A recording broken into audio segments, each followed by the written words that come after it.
Real estate agents కి వాళ్ళు తీసుకునే కమిషన్ వల్ల సిఎస్టీ డిపార్ట్మెంట్ నుంచి నోటీస్ రావచ్చు. అది ఎలానో తెలుసుకుంటారు. హలో ఆల్, అండ్ సిఏ పులి గణేష్ ఫ్రమ్ హైదరాబాద్. ఒక ఫైనాన్షియల్ ఇయర్ లో ఒక రియల్ ఎస్టేట్ ఏజెంట్ కి 20 lakhs కన్నా ఎక్కువ కమిషన్ క్రాస్ అయినట్లయితే వాళ్ళు జిఎస్టీ రిజిస్ట్రేషన్ తీసుకొని జిఎస్టీ కలెక్ట్ చేసి అండ్ గవర్నమెంట్ కి పే చేయాలి. ఇప్పుడు మీకు ఒక డౌట్ రావచ్చు, నేను ఎంత జిఎస్టీ కమిషన్ ఎర్న్ చేస్తానో జిఎస్టీ డిపార్ట్మెంట్ కి ఎలా తెలుస్తుంది అని. సింపుల్, మీ కంపెనీ మీకు కమిషన్ పే చేసేటప్పుడు మీ కమిషన్ మీద 2% టీడీఎస్ ని డిడక్ట్ చేస్తుంది. 2% టీడీఎస్ డిడక్ట్ చేసిన తర్వాత అది మీ ప్యాన్ మీద గవర్నమెంట్ పే చేస్తుంది. సో మీరు ఆ ఇయర్ లో ఎంత కమిషన్ ఎర్న్ చేశారో ఇన్కమ్ ట్యాక్స్ డిపార్ట్మెంట్ దగ్గర ఆ డేటా ఉంటుంది. ఒకవేళ మీ కమిషన్ 20 lakhs ఎక్సీడ్ అయితే జిఎస్టీ డిపార్ట్మెంట్ కి ఇన్కమ్ ట్యాక్స్ డిపార్ట్మెంట్ నుంచి డేటా షేర్ అవుతుంది. సో జిఎస్టీ డిపార్ట్మెంట్ వెరిఫై చేస్తుంది మీరు జిఎస్టీ రిజిస్ట్రేషన్ తీసుకున్నారా లేదా. ఒకవేళ మీరు జిఎస్టీ రిజిస్ట్రేషన్ తీసుకోకపోతే జిఎస్టీ డిపార్ట్మెంట్ మీకు నోటీస్ సెండ్ చేస్తుంది. ఫర్ ఎగ్జాంపుల్, ఆ ఇయర్ లో మీరు 30 lakhs ఇన్కమ్ ఎర్న్ చేశారు, కమిషన్ ఇన్కమ్ 20 lakhs ఎంతైతే దాటిందో ఆ 10 lakhs మీద జిఎస్టీ పే చేయమని చెప్పేసి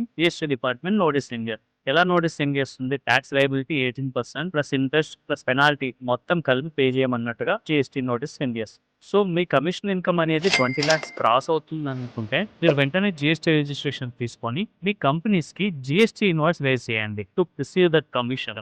జిఎస్టీ రిజిస్ట్రేషన్ అనేది కూడా మీ పాన్ మీదనే అవుతుంది. సో పాన్ అనేది intelligible to income tax department and GST department. So data అనేది ఈజీగా యాక్సెస్లో ఉంటుంది. సో 20 lakhs క్రాస్ అయినట్లయితే కంపల్సరీ జిఎస్టీ రిజిస్ట్రేషన్ ఇస్తాయి. రిటర్న్స్ ఫైల్ చేసి జిఎస్టీ పేమెంట్ చేయాలి, లేకపోతే హ్యూజ్ పెనాల్టీస్ పే చేయాలి. And for more tax awareness tips like this, follow this page.